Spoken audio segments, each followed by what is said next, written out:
मैं Surendra Chaudhary एसवन study channel में आपका एक बार फिर स्वागत करता हूं। तो भारत जीके की सीरीज़ में हम भारत का भूगोल पढ़ रहे थे और भारत के भूगोल में आज हम एक अगला टॉपिक पढ़ेंगे।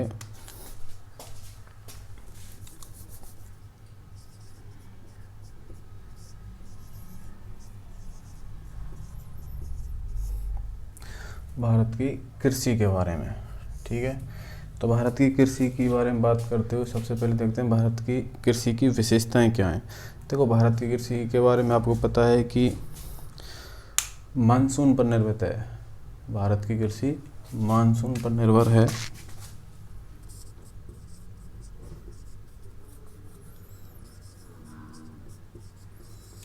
मानसून पर निर्भर है, इसलिए भारत की कृषि को मानसून का जुआ भी कहते हैं। मानसून का जुआ इसलिए कहते हैं क्योंकि यदि मानसून समय से आ जाता है तो कृषि अच्छे तरीके से हो जाती है, और यदि मानसून समय से नहीं आ पाता है तो कृषि भी अच्छी तरीके से नहीं हो पाती।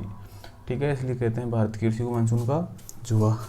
यहाँ ज़्यादातर निर्वहन कृषि की जाती है। ठीक है, निर्वहन, क्योंकि यहाँ जनसंख्या अधिक है और मुख्य रूप से खाद्यान्नों की कृषि की जाती है।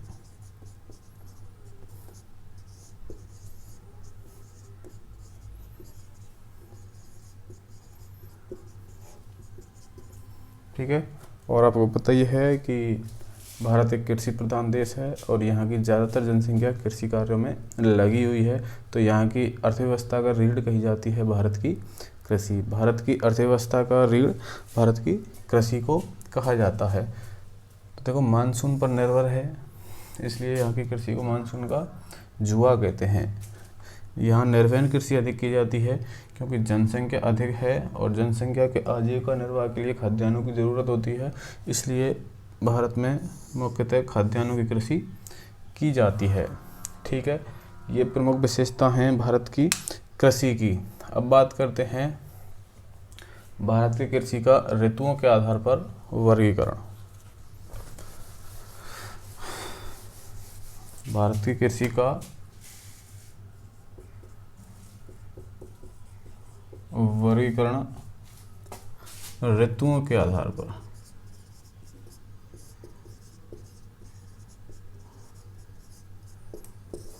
तीन प्रकार से किया जाता है ऋतुओं के आधार पर भारत में कृषि का वर्गीकरण, जिसमें पहली है खरीफ की फसलें, दूसरी है रबी की फसलें और तीसरी हैं जायद की फसलें। भारत की कृषि फसलों को ऋतुओं के आधार पर तीन भागों में बांटा गया है। खरीफ की फसलें, रबी की फसलें और जायद की फसलें। ठीक है, और एक एक बार देखते हैं। देखो, पहले खरीफ की फसलें। तो देखो, खरीफ की फसलों को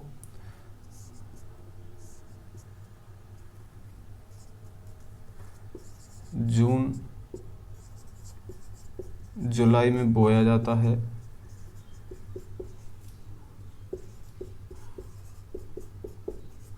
जून जुलाई में बोया जाता है और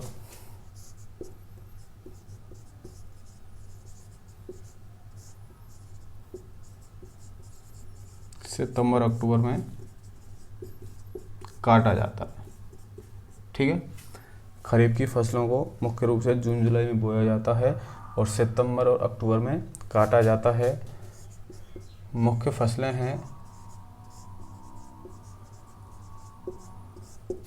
आती हैं इसमें। देखो, ज्वार बाजरा, मक्का, कपास, गन्ना। ठीक है, मुख्य फसलें हैं जो इसमें बोई जाती हैं।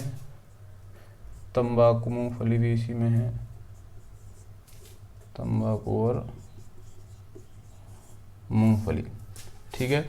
खरीफ की फसलें जून जुलाई में बोया जाता है, इनको सितंबर या अक्टूबर में इनको काटा जाता है। मुख्य फसलों में है इसमें ज्वार, बाजरा, मक्का, कपास, गन्ना, तंबाकू या मूंगफली आदि। ठीक है, ये खरीफ की फसलें हैं। फिर हैं दूसरी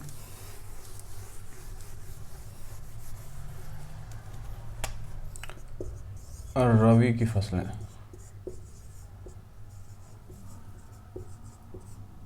रबी की फसलें देखो, इनको नवंबर के माह में बोया जाता है।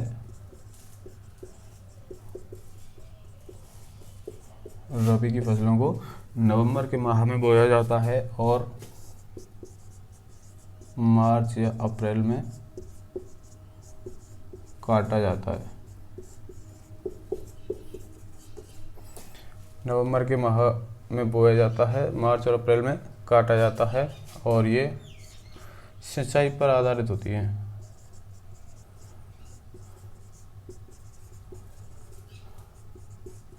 सिंचाई पर आधारित होती हैं। इनमें प्रमुख फसलें हैं गेहूं, चना, सरसों, रेपसीड आदि। ये है रबी की फसलों के बारे में कि नवंबर के माह में बोया जाता है, इनको मार्च या अप्रैल में काटा जाता है। ये मुख्यतः सिंचाई पर आधारित होती हैं जो रबी की फसलें हैं। इसमें गेहूं, चना, सरसों, रेपसीड आदि फसलों को बोया जाता है।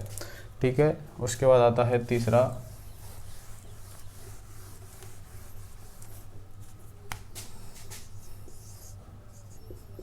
जायद की फसलें।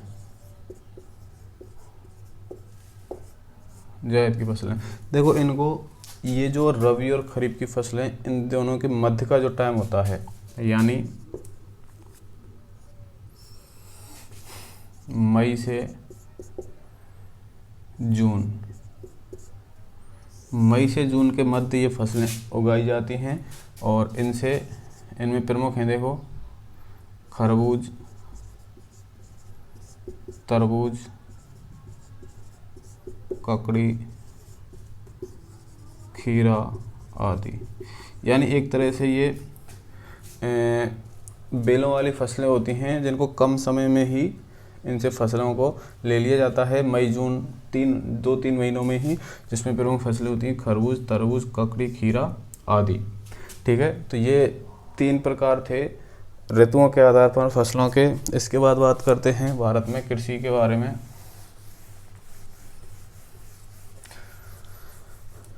भारत में कृषि या खेती के प्रकार, यानी भारत में कृषि कितने प्रकार से की जाती है, वो ऋतुओं के आधार पर वर्गीकरण था। अब है भारत की कृषि या खेती के प्रकार। तो पहली खेती आती है, देखो 3 प्रकार हैं इसके भी। निर्वाह कृषि,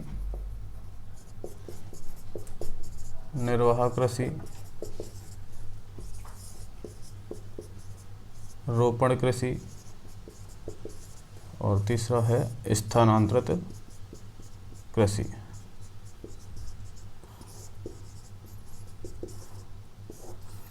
ठीक है। बात करते हैं निर्वाह कृषि की। देखो, निर्वाह कृषि में वो फसलें आती हैं। देखो, पहली बात तो ये जिन क्षेत्रों में या जिन स्थानों पर की जाती है जहाँ खेत कम और जनसंख्या अधिक हो।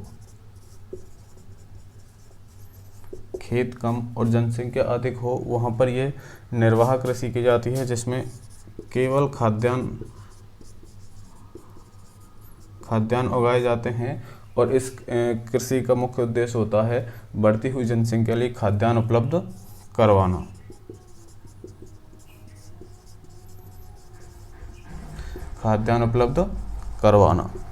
ठीक है। इसके बाद है दूसरी रोपण कृषि। देखो, रोपण कृषि के बारे में अगर बात करें तो इसकी शुरुआत 19वीं शताब्दी में अंग्रेज़ों द्वारा की गई थी। अंग्रेज़ों द्वारा इसकी शुरुआत हुई थी। इसमें फसलों को एक तरह से रोपा जाता है, जिसको 2-3 साल तक वो फसलें हमें एक फसल के रूप में देती हैं, जैसे चाय, कहवा आदि के बागान लगाए जाते हैं, मसाले आदि। ठीक है। निर्वहन कृषि में खेत कम और जनसंख्या अधिक होती है और केवल खाद्यान्न उत्पादन किया जाता है उसमें। इसका मुख्य लक्ष्य होता है कि बढ़ती हुई जनसंख्या को खाद्यान्न उपलब्ध करवाना। रोपड़ कृषि की अगर बात करें तो इसकी शुरुआत भारत में 19वीं शताब्दी में अंग्रेज़ों द्वारा की गई थी, जिसमें चाय, कहवा के बागान और मसाले आदि के बागों को लगाया जाता है। तीसरा है स्थानांतरित कृषि।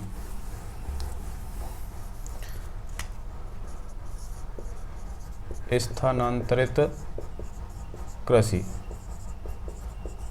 देखो स्थानांतरित कृषि की अगर बात करें, जैसा कि हमें नाम से पता चल रहा है कि स्थानांतरित यानी स्थान बदल बदल कर बोई जाने वाली कृषि। इसमें क्या होता है, एक स्थान पर 2 या 3 वर्ष कृषि की जाती है, जिसके बाद दूसरी जगह जाकर जंगलों को जलाकर खेत बनाए जाते हैं। फिर वहाँ पे 2-3 वर्ष कृषि, फिर उसके बाद यही प्रक्रिया दोबारा से कहीं और जाकर अपनाई जाती है। यह मूलतः आदिम जनजातियों द्वारा की जाती है। आदिम जनजातियों द्वारा की जाती है, इसलिए इसे आदिम कृषि भी कहते हैं। आदिम कृषि भी कहते हैं स्थानांतरित कृषि को। उसके बाद इसको देखो जंगलों को जलाया जाता है, इसलिए इसको बर्न एंड एश कृषि भी कहते हैं। तो ये देखो स्थान बदल बदल कर बोई जाती है, 2-3 वर्ष एक जगह पर कृषि की जाती है, उसके बाद दूसरी जगह पर जाकर जंगलों को जलाकर साफ़ किया जाता है और फिर वहाँ पे 2-3 वर्ष कृषि की जाती है। फिर वहाँ से जाकर दूसरी जगह पर यही प्रक्रिया अपनाई जाती है, जिससे खेत बनाकर कृषि की जाती है। ये मुख्यतः आदिम जनजातियों द्वारा कृषि की जाती है। इसे वर्ण या एश कृषि भी कहते हैं। यह मुख्यतः पूर्वोत्तर भारत के राज्यों में आदिम जनजातियों द्वारा की जाती है। आदिम जनजातियों द्वारा की जाती है। तो ये थे भारत की खेती के मुख्य प्रकार। नेक्स्ट वीडियो में हम भारत में उत्पादित की जाने वाली प्रमुख फसलों के बारे में पढ़ेंगे। कुछ फसलें हैं उनके बारे में जानकारी लेंगे। तो ये थे भारत में खेती या कृषि के प्रकार। यदि आपको वीडियो पसंद आया हो तो वीडियो को लाइक, कमेंट, शेयर ज़रूर करें और हमारे चैनल को सब्सक्राइब करना ना भूलें। Thank you.